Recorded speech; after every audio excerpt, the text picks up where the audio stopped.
What is up, guys? Welcome to the channel. My name's Micah, and today we are going to turn our 2015 Vstar 650 into a bobber. Now, I appreciate all motorcycles, but anytime I see a cruiser, it's always in the back of my mind that I just want to strip it down and just make a badass bobber. Now, I've said it once and I'll say it again that I love Yamaha's Vstars. These 650s, it's such a reliable platform. You know, it's an air-cooled motor.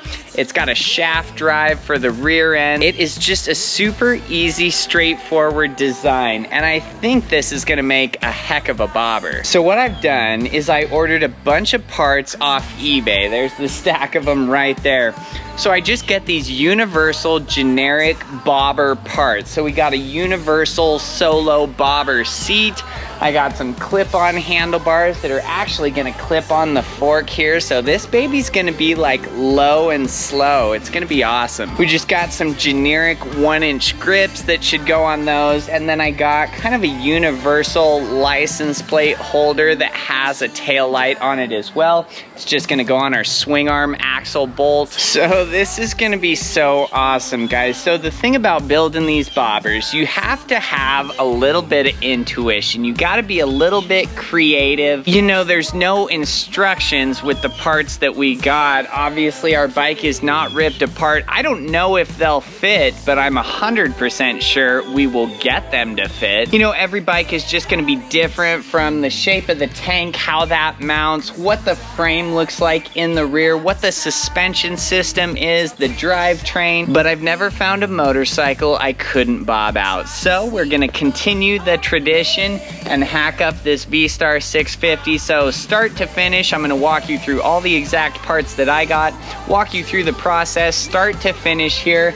By the end of today, our bike is gonna be a solo seat, bobber, cafe, rippin' racer. And of course, I'll put the links to the exact parts that we got as well. So they're gonna be our affiliate links. We're a partner with eBay. So if you use our links to get those parts, we get a small kickback. But the fun thing about bobbers is that you can build it however you want to look whatever way you desire. So don't feel like you have to get our exact parts. You know, let this video just kind of be a tutorial. You know, just watch what we're doing, how we bobbed out this motorcycle, and it might give you some insight, give you some ideas for maybe the motorcycle that you want to bob out. And I think that's enough blabbing, so let's rip into it. Well, and so obviously the first step to all of this is just tearing off all the parts that we don't want on our bike. So I'm probably just gonna start at the back and then work to the front. So we're gonna take off the factory seats, we're gonna take off our sissy bar, which we purchased and installed on this bike. We're gonna take off the rear fender, turn signals, tail light, all that crap, and then we'll kind of move to the front of the bike and see what we need to do there. Danger cat, oh, danger, I feel your mind,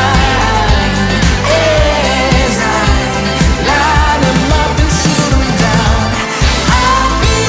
Well, and look at this, guys. This is a real treat. So we unbolted the subframe, pulled the rear fender, all that stuff off, and the frame just stops right there. So we don't need to bust out the saw. We don't need to do anything, you know, as far as like cutting the frame or something to make our bobber. In the past, we've always cut the frame on every bike that we've bobbed out. But apparently for the Vstar 650s, you don't have to. You just unbolt it. So it's like this bike was meant to be a bobber. Now the cool thing about that is that we could put all of our bobber parts on it at any point. If we just save our parts, we could turn this bike back into a 2-seater. So I guess now we'll just jump on up to the front. We'll take off the handlebars, the grips, controls, all that stuff. We'll pull off the front signals as well. We're not gonna rock turn signals on this build.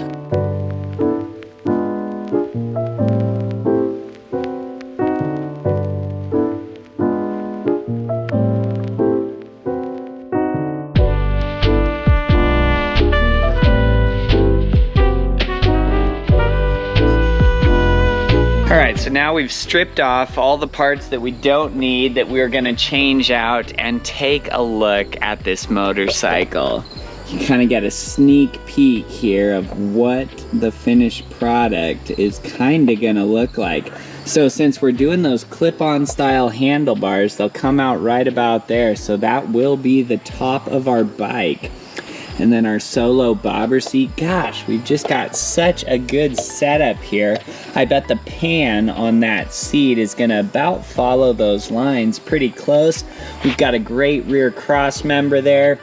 The front, I don't exactly know how we're gonna secure it down, but like I said, a little creativity and intuition, I think we'll get her done. Well, and then of course we got a nice stack of parts over there, everything that we've taken off the bike. So at the very end of the video, or towards the end, I'll put all those parts in a box, and I'll put the factory exhaust in there as well, and then we'll weigh them, and we'll kind of see how much weight we dropped by bobbing this motorcycle out. That's always kind of fun. So, and then I think at this point we're gonna bust out our solo bobber seat that we got. We'll see how that looks. We'll kind of hold things up and start to form some ideas of exactly how we're gonna mount that to our motorcycle here. It should be fun. All right, so we ripped into the bobber seat here. I'll kind of show you what we got. So this is the base plate for the bobber seat. So it has a slight bend in it there, and then it has those two studs that the springs will go on. Then you do get a hole up front there. You get two little winglets on the side. So you get a few different options. There's a few different ways I've mounted these. And then we do get our solo bobber seat. I should actually pull this out of the package here. You guys will get a kick out of this. So there's so many of these bobber seats out there, and I always switch it up. You know, I'll get different ones and stuff like that. 40th anniversary Ninja 500, that was pretty cool. So, and then your bobber seat on the bottom, you get two little mounting studs right here with some washers and nuts. So that's gonna be for the bracket that goes kind of on the front of the seat here. So it will mount to those, and then it kind of hinges, so you could lift up your seat then if you want to. And then you get these two studs in the rear, so that's for the springs. So they'll kind of slip around those studs, and then you can screw your nut and washers, kind of tighten it that way. And I got the black alligator solo seat. So I mean, it does look like an alligator skin type texture. It's certainly not the best in the world, but it's certainly not the worst. I don't know.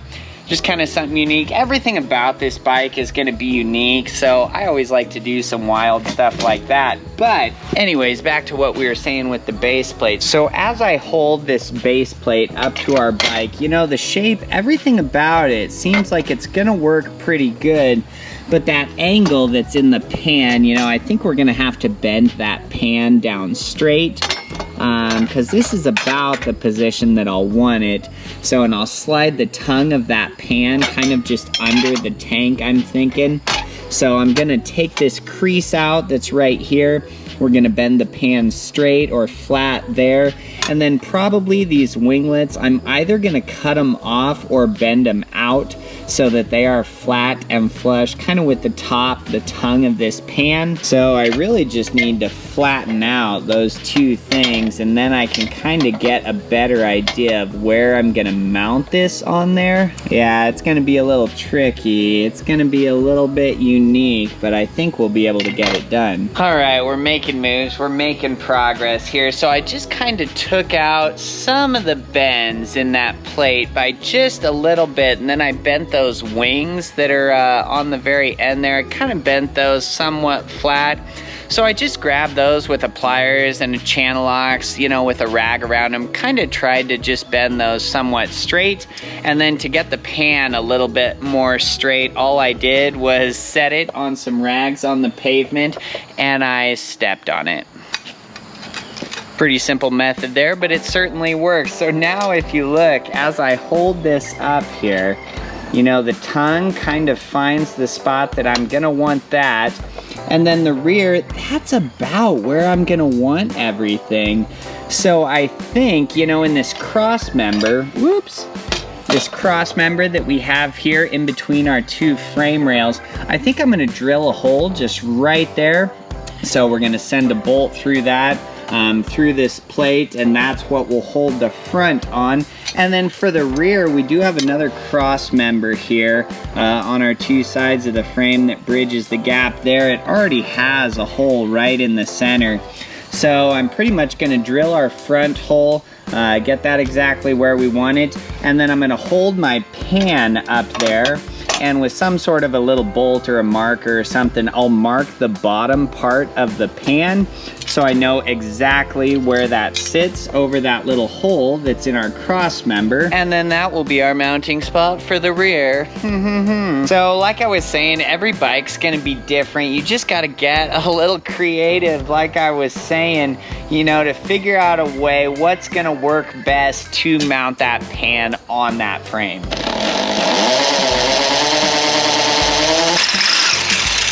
All right, well that turned out exactly like I wanted it to, just a nice hole right there. Well, and so I've got our little mark here of exactly where the pan sat over that hole. So now I'll just set the pan on a board here, and I will just drill our hole.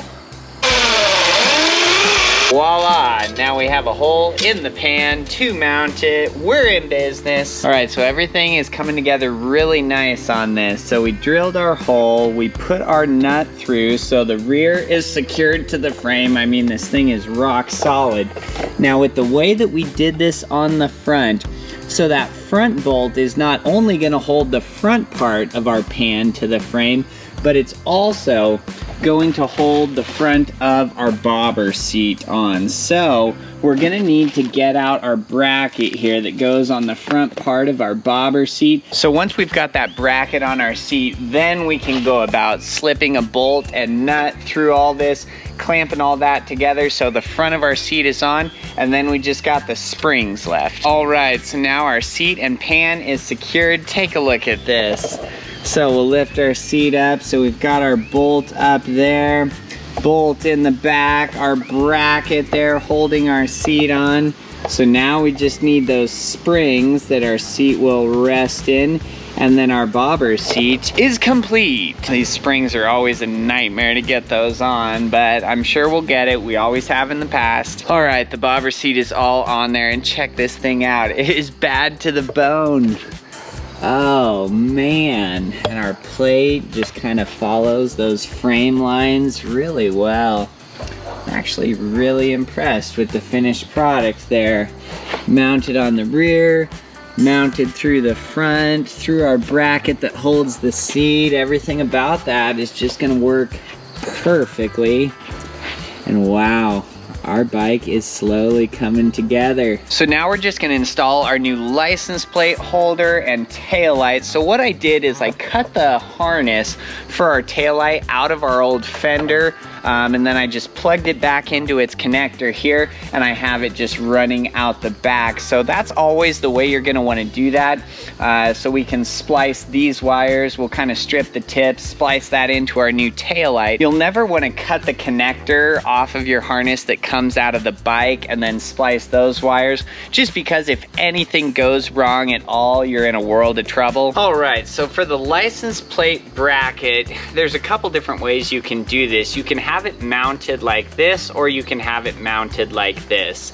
I always prefer these mounted like this for when they go on that swing arm. It's just a little bit more slender, it's more cleaned up. So this is the bracket here that our swing arm bolt is gonna go through, our axle bolt, and so that we are just gonna mount right on the side of that bracket. Comes with a little bag of nuts, and then here is the taillight, and so that is just going to mount at the top of our bracket. So, and it does have a little clear bottom on it, so that is a license plate light as well as a taillight and brake light. I used a bracket and taillight similar to this one time, and it turned out pretty good. I never had any problems, and so I figured we'd do it again. All right, so we got our license plate bracket and taillight all assembled there. Everything looks super slick. So now we're just gonna set that aside, and I'm gonna put that on the left side of our bike. So I'm just gonna pull off our axle nut here. Once that's off, I'm gonna hold up our license plate bracket with the taillight, slap it on there, tighten our nut back on, and that is that. Minus splicing the wires back together. But yeah, I mean, just really slick, kind of matches our blacked out theme. And then that just mounts right onto that axle nut there on the swing arm. So now I'll kind of tear into our harness here. We'll strip the ends of these wires, we'll get everything spliced together, and then I'll probably wrap that little connection in black electrical tape, and then I'll probably just zip tie that harness kind of up along the swing arm here so it looks fairly tasteful and is kind of hidden and tucked away. All right guys, so it's a new day. We had to pause last night because we were losing daylight, and so my camera doesn't do well in dark. But we squared away our taillight and license plate holders, so that all looks really good. You know, I connected, spliced everything with some butt splices, wrapped that in electrical tape, and then we just zip tied it along that swing arm there, and then it goes up under the seat. So that's clean, that's tasteful, that's gonna work for our budget build. So now we're gonna go about installing the clip-on handlebars that we got for our bike. So these are for a 41mm fork, that's what we have on our Vstar 650. So these are gonna mount just below the triple tree right on that fork. So in order to mount handlebars like this, we are gonna need to loosen up the forks and kind of drop the whole front assembly, the wheel and everything, out of our bike by about 2 inches so we can get these in there, and then we'll slide the forks back up. Now, if we were just doing regular handlebars, of course, we could have just used the factory risers that we had, or get different risers and then just put our bar right in there. We wouldn't need to touch the forks, but for the clip-on bars, we are. A little bit more labor intensive, but it's totally gonna be worth it. So I've got the scissor jack out of our truck. So what I'm gonna do is just put that under the frame of our bike, and we're essentially gonna lift it. We're gonna tripod our motorcycle so the front end is held up and it's just resting on the jack, the rear wheel, and then our kickstand. So, and all we need to do is jack it up a couple inches just to get that front tire barely off the ground, that we can loosen the forks and drop those, slide in our clip-ons, and then we should be good to go. So I'll do that really quick.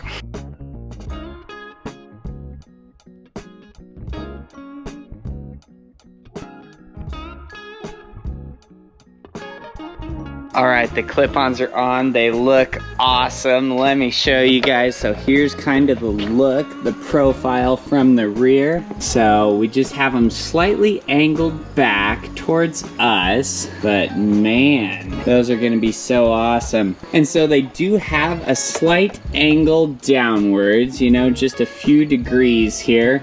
So it really helps to give the bike that retro cafe racer type look. Oh my goodness, once we get the grips and controls on, this thing's gonna be bad to the bone. Well, and so I'll sit on it here so you guys can kind of see the seating position that we'll be in as we're riding this bike. It's gonna be fairly aggressive. Let's see how she feels.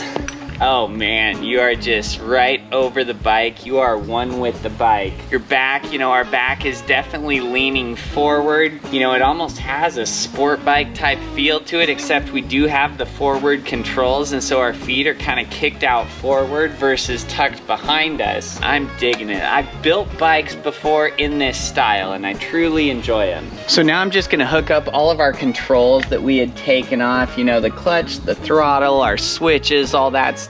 So we're gonna throw all that back on, and then we'll bust out our new grips. We'll get those secured, and then I think we're about done. All right, so the controls are all on. We've got our throttle side grip on, brake, everything looks really good there. Now the one thing I'll say is that when you put different handlebars on a motorcycle, if they're lower or higher, you may need to reroute your throttle cables, brake lines, clutch lines, you know, in or around or through the forks, over the forks, somewhere, some way, so that they're not pinched. You know, you always want that throttle to snap back when you rev it and let off of it. You know, you want your clutch to have a nice easy pull to it. And so if you don't, if your throttle is sticking, if your clutch feels kind of heavy, you probably have some sharper angles in those lines than you should. So you might try just rerouting those so they have kind of a softer curve to them. You don't want anything to be kinked or crimped. So now that we're all squared away on the throttle side, you know, our left side grip, we're gonna need to use some adhesive for that. So what I always like to do is just use hairspray. It's so cheap. So we're just gonna spray some of this on the bar end there. I've got the controls slid up a little bit higher than they need to be. So I'm gonna spray inside of that grip with the hairspray. I'm gonna spray the bar end here, and then that grip should slide right on. I'm gonna position it where I want, and then we're just gonna squeeze it really tight, and then we're gonna let it sit for probably 30 minutes, and then it should be rock solid. And now we got everything secured on the left grip, so that actually only took about 10 minutes or so for that hairspray to dry on there. You know, got our clutch tightened up, all of our controls at the right angle that we wanted. So I think we're done. Let me give you the 360 on this bike. It is so bad to the bone. Oh my goodness. Oh my Lanta. Our bobber is done. This thing is low, it's slow, it's mean.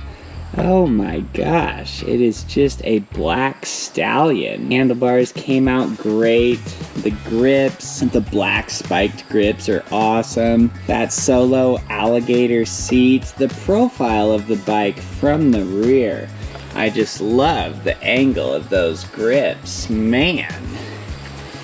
This is a street machine. Holy cow. Our little taillight and license plate holder. Perfect, tasteful, it's cleaned up. Wow. And then the look from the front, very clean. Very, very cleaned up. So, and I might adjust the routing of these cables here down the road. I kind of have the clutch just looped over this way. The throttle cable's looped over that way. So it doesn't look terrible. I might tuck those kind of back behind the headlight or do something different. We'll have to see what looks good and what doesn't pinch them, that we get some resistance or that anything sticks. But wow, that is our budget bobber build. Well, and that is our budget build on the 2015 Yamaha Vstar 650. So I'm very pleased with how all those parts fit.